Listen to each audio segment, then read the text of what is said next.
Look, I need to tell you something about humans, and trust me, you're not going to believe a single word of it. But I was there. I saw it happen. And honestly, it still keeps me awake during rest cycles. My name is Vokran. I am, or rather, was, a security officer aboard the merchant vessel Spiral Wind. We haul cargo across 7 systems. Nothing glamorous. Nothing dangerous. At least, that is what I thought before we picked up that human contractor. His name was Marcus. Marcus Holt. A simple name for a simple job. Fixing our gravity regulators in Sector 9. The man looked average for his species, brown hair, medium build, and he always wore this ridiculous jacket that said "fix it and forget it" on the back. A real professional, right? Now, here's where it gets interesting. We had just left Kelmar Station. 43 souls aboard, including my daughter. Yes, my little Zira.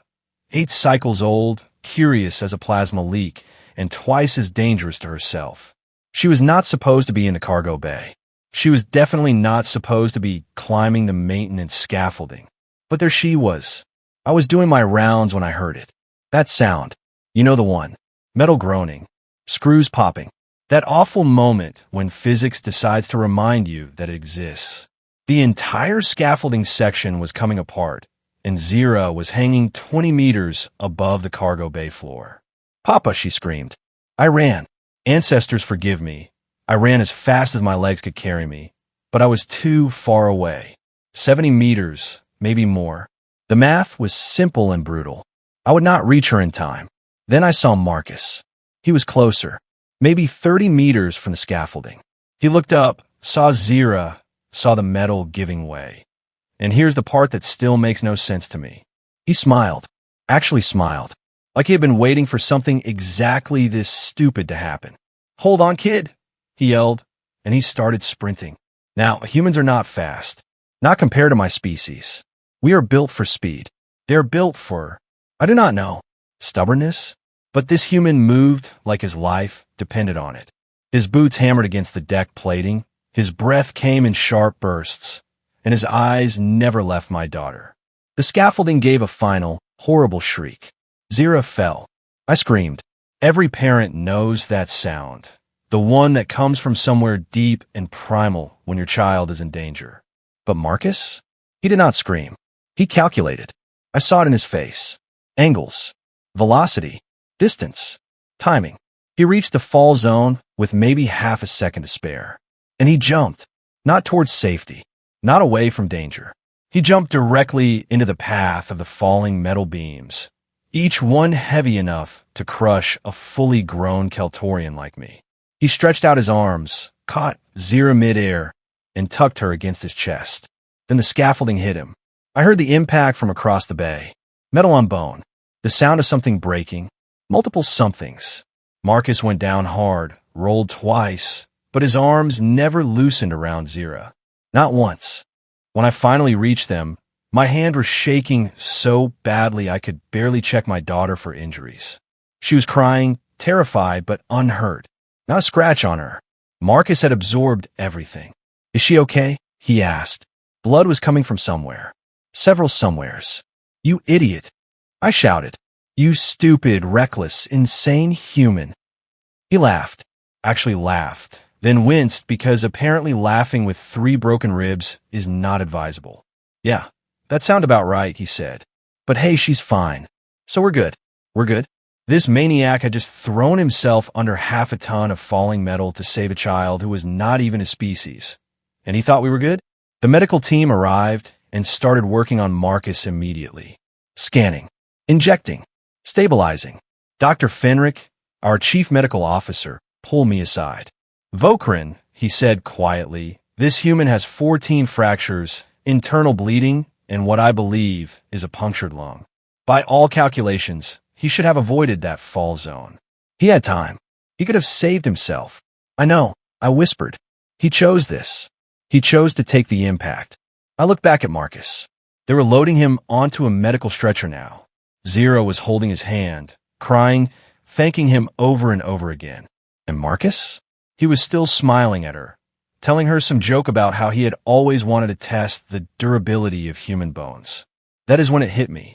This was not instinct. This was not reflex. This was choice.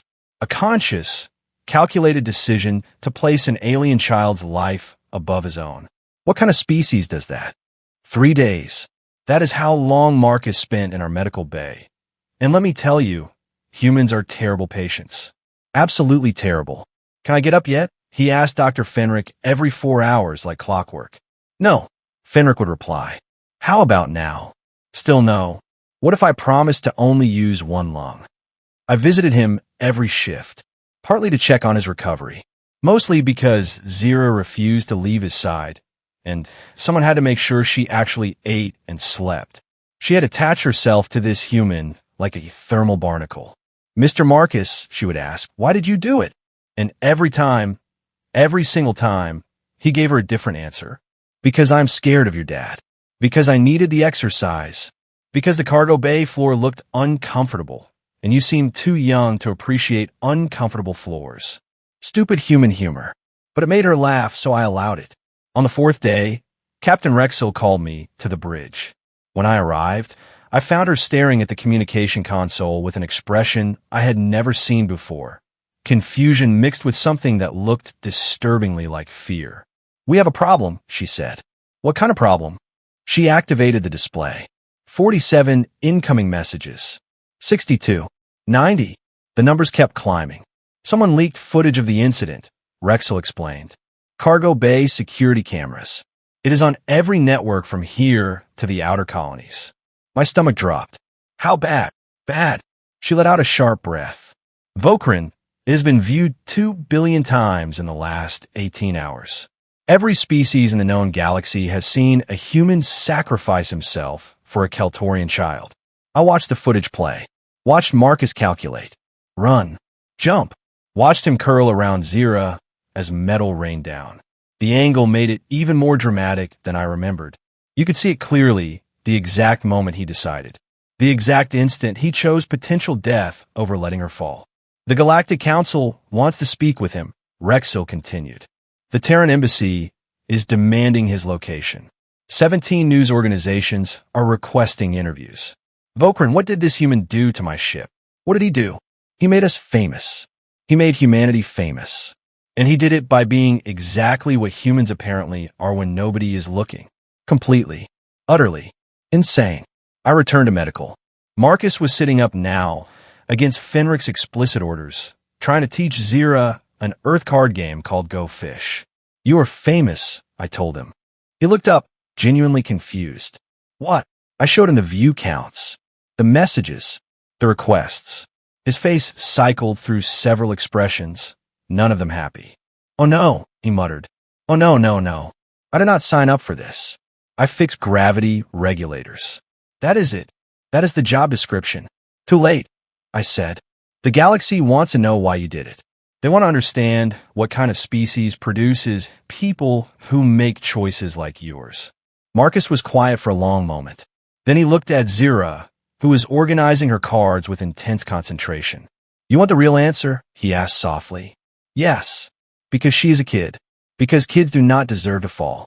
Because in that moment, the math was simple. My life, with all its complications and questionable decisions, versus her entire future. Every birthday, every achievement, every moment she has not lived yet. He shrugged slightly. How is that even a choice? I stared at him. Most species would call that illogical. Most species are not human, he replied. We do not calculate worth. We do not measure value. We just know that some things are worth dying for. And children are always on that list. Zira looked up at him. I love you, Mr. Marcus. And this ridiculous human, this gravity regulator technician who had somehow become the most famous being in 7 systems, got tears in his eyes. Love you too, kid, he said. 2 weeks later, Marcus finally left our ship. The Terran Embassy sent a shuttle. There were ceremonies planned, medals, interviews, the entire circus. He hated every second of it. But before he left, he knelt down and hugged Zira one last time. Stay off the scaffolding, he told her. Only if you stay away from falling metal, she replied. He laughed, winced, and walked toward the airlock. I never saw Marcus hold again, but I think about him constantly. About the choice he made. about what it means that humans make choices like that, without hesitation, without expectation of reward. The galaxy learned something that day. Humans are not the strongest species, not the smartest, not the fastest. But when a child is falling, when someone needs saving, when the choice is between safety and sacrifice, humans do not even hesitate. And honestly, that terrifies me more than any weapon ever could. Because a species that values life that much, one that chooses death before allowing harm to the innocent, what else would they do for those they actually love? I do not want to find out, but I am glad, so incredibly glad they are on our side.